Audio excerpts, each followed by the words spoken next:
शिवसेनेच्या प्रत्येक शिवसैनिकांना शिंदे साहेबच मुख्यमंत्री व्हावं असं वाटणार आहे आणि ते साहजिक आहे. त्याच्यात काही मला नाही वाटत काही कोणाला अडचण निर्माण होईल.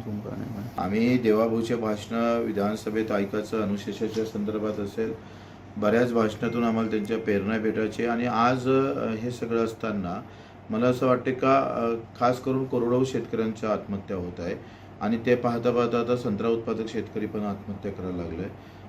विदर्भातली ओळखच संत्रा होती आणि ते पुसल्या जाऊ नये याचाही विचार खरं तर सरकारनं केला पाहिजे आणि देवाभाऊ मुख्यमंत्री असताना किमान त्यांच्या काळात या विदर्भातल्या आत्महत्या नष्ट होईल, त्या थांबेल ह्या अपेक्षा आहे आणि त्यांनी त्याच्यासाठी पावलं उचलले ते पण अधिक सक्षमपणे पावलं उचलले पाहिजे. कसं आहे का पत्रिकेवर नाव डावलणं किंवा नाही टाकणं हे होऊ शकतं, पण लोकांच्या हृदयातलं एकनाथजी साहेबांचं जे लोकांच्या हृदयात नाव आहे ते थोडं मिटू शकणार आहे. ते अधिक वाढत जाईल. तुम्ही पत्रिकेचं नाव जेवढं कमी करत जा तेवढं ते लोकांमध्ये वाढत जाईल.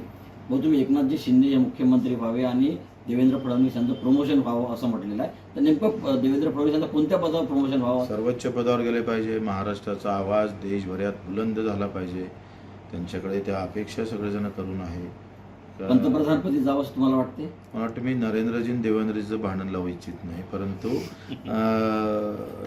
त्यांनी सर्वोच्च पदावर जाणं गरजेचं आहे.